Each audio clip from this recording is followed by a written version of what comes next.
الصلاۃ والسلام علی صاحب الدین والاسلام والعلم والکرام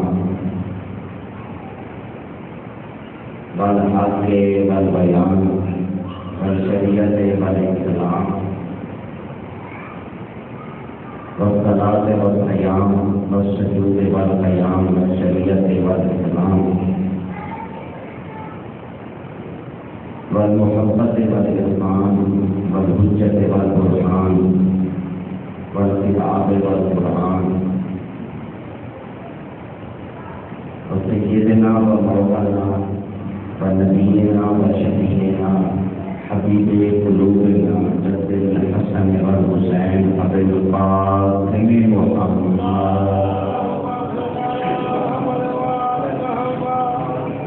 وآل الطیبین الطاہرین المعصومین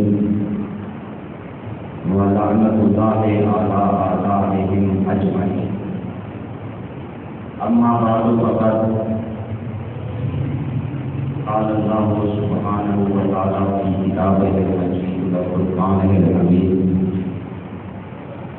وقولہ الحق بسم اللہ الرحمن الرحیم.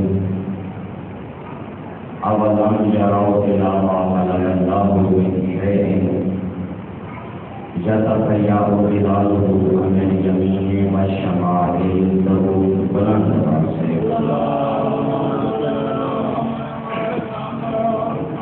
نعرہ تکبیر. امیر کائنات کے مالک اکبر کا نام بہت ہی بلند ہوتا ہے. بلند سے نعرہ تکبیر، نعرہ رسالت، نعرہ رسالت، حسینیت، حسینیت، جدیدیت، جدیدیت، اہل بیت علیہ السلام کے دشمنوں پر لعنت، نعرہ حیدری،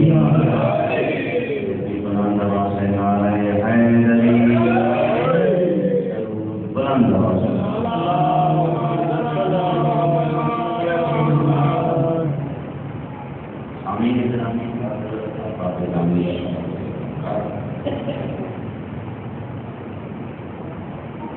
پیغمبر اسلام معراج کے لیے جب عرش اعظم پر ہے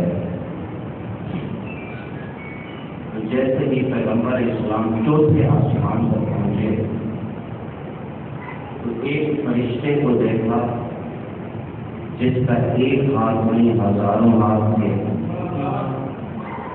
اور ایک ایک ہاتھ میں ہزاروں انگلیاں تھیں اور وہ حساب و کتاب مصروف تھا. پیغمبر اسلام نے فرمایا کہ اے فرشتے تم کیا کر رہے ہو؟ اس فرشتے نے جواب دیا کہ یا رسول اللہ، آج کے دن جتنی بھی بارش ہوئی ہے، بارش کے قطروں کو شمار کر رہا ہوں، کتنے بارش کے قطرے صحرا پر گرے ہیں، کتنے بارش کے قطرے سمندروں پر گرے ہیں، کتنے بارش کے قطرے زمینوں پر گرے ہیں اور کتنے بارش کے قطرے پہاڑوں پر گرے ہیں. تو پیغمبر اسلام نے فرمایا کہ اے فرشتے، تیرے پاس کوئی ایسا وظیفہ یا کوئی ایسا عمل آتا ہے جس کا حساب و کتاب اس فرشتے سے نہ ہو سکتا؟ تو اس فرشتے نے مسکرا کے جواب دیا کہ ہاں یا رسول اللہ، میرے پاس ایک ایسا عمل، ایک ایسا وظیفہ آتا ہے جس کا ثواب اتنا ہے کہ مجھ فرشتے سے شمار نہیں ہو سکتا.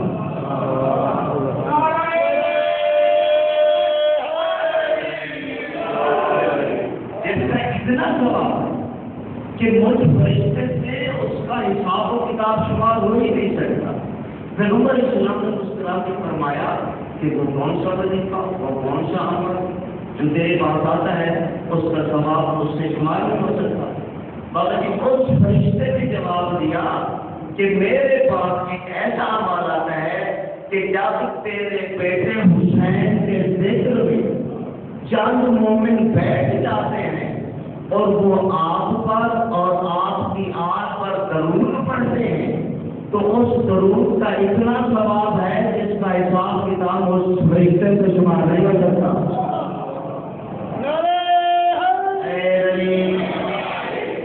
पढ़ते हैं मोहम्मद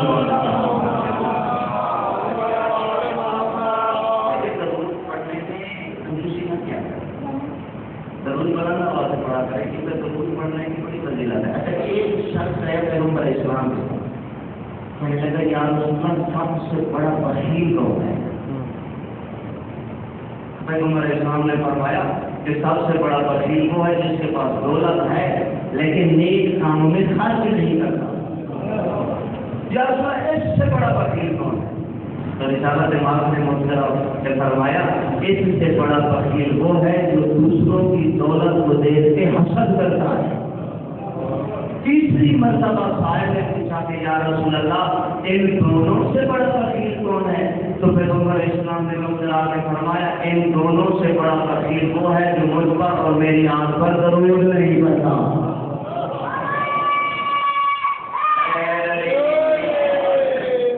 मैंने आपके सामने अल्लाह ताला की मुनज़्ज़ल मिन्नत कमाल गैर मशहूर किताब में से एक आयत को तिलावत करने का शर्मा था। इस आयत के जीवन में बताना ये चाहता हूँ कि मिल्लत जाफरिया के नजदीक मकाम मुस्तफा क्या है। अज़मत पैगंबर इस्लाम का अल्लाह ताला कुरान मजीद में इरशाद फरमा रहा है बिस्मिल्लाहिर्रहमानिर्रहीम अवलम यराउ इला मा खलक़ल्लाहु मिन शैइन यतफ़य्यअु ज़िलालुहु अनिल जमीन वश्शमस। अल्लाह ताला ने इरशाद फरमाया कि क्या ज़माने में ये नहीं देखा कि जिस जिस चीज को मैं अल्लाह ने शय से खल्क़ किया है, शय से बनाया, यतफ़य्यअु ज़िलालुहु अनिल जमीन वश्शमस, कभी उसका साया दाएं फैल जाता है, कभी उसका साया बाएं फैल जाता है। इसका मतलब ये हुआ कि किताब मुक़द्दस से हमें एक असूल मिल गया, हमें एक कानून मिल गया, हमें एक कायदा मिल गया कि जो जो चीज भी शाय से बने उसका साया हो। समझ लीजिएगा, जो जो चीज भी शाय से बने उसका साया हो और जो जो चीज भी नाशाय से बनेगी उसका साया नहीं होगा। मैं कहता हूँ या तो मेरे नबी का साया दिखाओ वरना मानना पड़ेगा कि मेरा नबी शायद ही नहीं बल्कि शायद ही मखलूक है।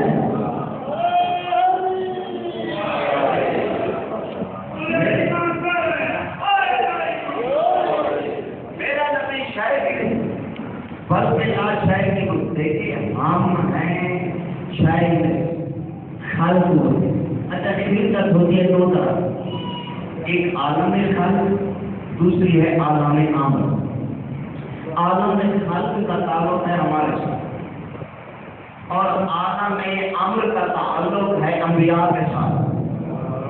बड़े लिखे चेहरे मेरे सामने तशरीफ फरमाए, मैंने कभी ये महसूस किया भी नहीं है कि मेरे सामने 5 बैठे हैं या हजारों का बैठे। देखिए ये बात मिंबर है, यहाँ पर झूठी कसम खाना भी पछता रहा है। देखिए शाम में शरीकत हुसैन बीवी की जरिए में जाती मजालिस पढ़ते थे ना, 5 बंदे बैठे होते, आगे सामने बीबी पाकर होता, हम मजलिस पढ़ते थे। शाह खुरासान की जरिए में जाना इंडिया तो वहाँ पर भी ऐसे न होगा। माशाल्लाह आप पढ़े लिखे चेहरे भी तशरीफ फरमाए, काफी सारी तादाद में तशरीफ फरमाए। मैं मम्मी का कायद नहीं और ना ही मैं VIP नंबरों का कायद। अगर मेरा हाथ बने हाथ बने तो मेरे साथ बोलते जरूर आएंगे। खिलकत 2 तरह की होती है, एक आलम खालिक, दूसरी आलम आमर। आलम खालिक का ताल्लुक है हमारे साथ और आलम आमर का ताल्लुक है अंबिया के साथ। आलम खालिक का ताल्लुक हमारे साथ कैसे? सबसे पहले नुत्फा, नुत्फे से मुजा, मुजे से गोश्त, गोश्त से पोथे इंसान बनता है। और आलम आमर का ताल्लुक है अंबिया के साथ। वो दलील किए बगैर मनुष्य ने कभी बात नहीं। और कुरान मजीद की आयत पढ़ने लगा हूँ। कुरान मजीद में अल्लाह ताला इरशाद फरमा है बिस्मिल्लाहिर्रहमानिर्रहीम इन्ना मासल ईसा इब्न मरियम का मासल आदम खलक़हु मिन तुराब सुम्मा क़ाल लहु कुन फयकून। अल्लाह ताला इरशाद फरमा रहा है कि ईसा इब्न मरियम की मिसाल आदम जैसी है। अल्लाह ने फरमाया हमने आदम को मिट्टी से पैदा किया, फिर हमने कौन कहा फायकून, बस आदम पैदा हो गया।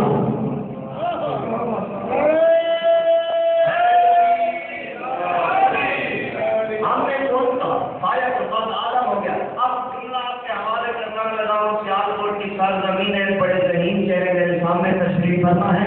इसका मतलब ये 5, 12 और 14 का ताल्लुक ना आलम खल्क से है और ना ही आलम आमरी से है।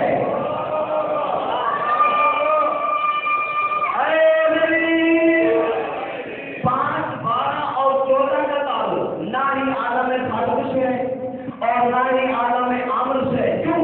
हज़रत अली अलैहिस्सलाम मिंबर शरूरी पे तशरीफ फरमा। हज़रत अली अलैहिस्सलाम ने फरमाया अय्युहन्नास अनज़िलना अनज़िलत कुल, ऐसे कोई याद रखेगा हमें कोर्ट वाली जिल्लत से दूर रखिएगा।